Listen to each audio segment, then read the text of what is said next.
Bonjour tout le monde, alors ça fait déjà 2 semaines depuis la dernière vidéo et aujourd'hui j'ai décidé de vous parler de Rupture, Tarot et Confiture qui a été écrit par Céline Olinsky et qui est sorti aux éditions Larousse Roman.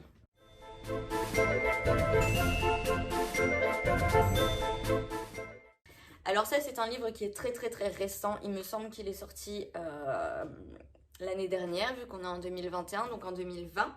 J'en avais entendu parler pas mal auprès des booktubeurs sur Instagram aussi beaucoup. Et donc voilà, j'avais envie de le lire, je l'ai trouvé d'occasion pour pas très cher du tout, donc je me suis dit pourquoi pas.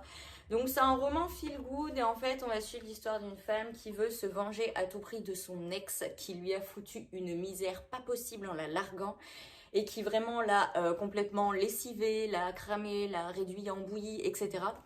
Et donc elle veut se venger de lui en se créant un espèce de double maléfique sur les réseaux sociaux pour essayer elle aussi de le détruire, de le réduire à néant et d'en faire de la bouillie. Et donc voilà, elle part sur une bonne quête de vengeance, girl power. Elle veut vraiment montrer à ce mec que elle aussi elle est capable de lui faire mal finalement. Et voilà, en gros pour résumer l'histoire. Alors ce que j'ai à en dire, c'est que les personnages, que ce soit le personnage principal ou sa meilleure amie, qu'on voit pas mal aussi, sont super loufoques. La manière dont elles réfléchissent, les décisions qu'elles prennent, etc. C'est assez ridicule parfois, mais ça m'a beaucoup fait rire. Quand on voit un peu le cheminement de pensée, je me dis mais c'est tellement ça quand on déteste quelqu'un. Mais en même temps c'est super drôle parce que c'est un peu tourné à la dérision et c'est vachement marrant. Et au début j'avais un peu peur que ce soit un livre un peu trop larmoyant sur la rupture, etc. Mais en fait pas du tout. Bon, bien sûr, elle a des moments où elle a des passages à vide et forcément, c'est pas super gai, mais même pendant ces moments-là, en fait, je pense que je me suis bien marrée, notamment grâce à la manière dont l'auteur l'a écrit, parce que au niveau du style d'écriture, c'est génial, parce que tout est tourné un peu au ridicule, à la rigolade, et c'est vraiment marrant. La manière dont c'est écrit, on a beaucoup, en fait, on est dans la tête du personnage principal et on a beaucoup de réflexions d'elle-même qui se fout d'elle-même ou des réflexions qu'elle a sur son ancienne relation, sur le mec qui l'a quitté, etc. Et à des moments, mais j'en pleurais de rire, vraiment, j'étais toute seule, assise sur le canapé en train de rigoler comme une idiote.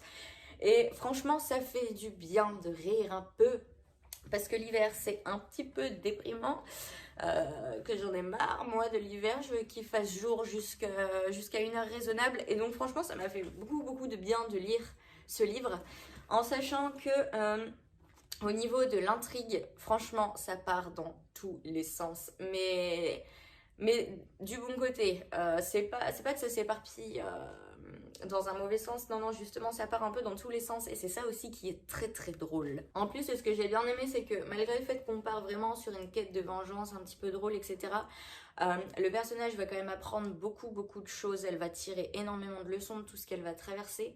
Et donc d'un autre côté, c'est un roman feel good et rigolo, mais c'est aussi un roman qui fait réfléchir et j'aime bien ce genre de roman qui fait un peu réfléchir mais qui fait rigoler en même temps, qui se prend pas trop la tête et qui est pas trop sérieux. Donc moi, celui-ci, je l'ai vraiment adoré.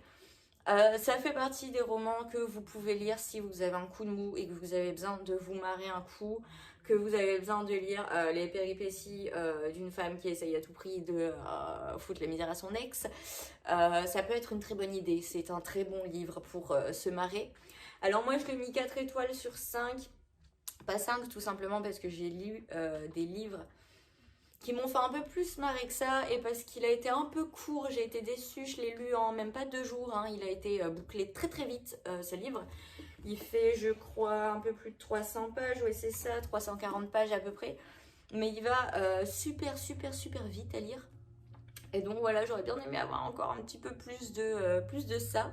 Mais bon, franchement, il était pas mal du tout. En plus, au niveau de la couverture, je le trouve très joli. J'aime bien les couleurs, j'aime le côté un petit peu doré qu'on retrouve là sur la tranche. Donc j'aime beaucoup, voilà, j'ai beaucoup aimé.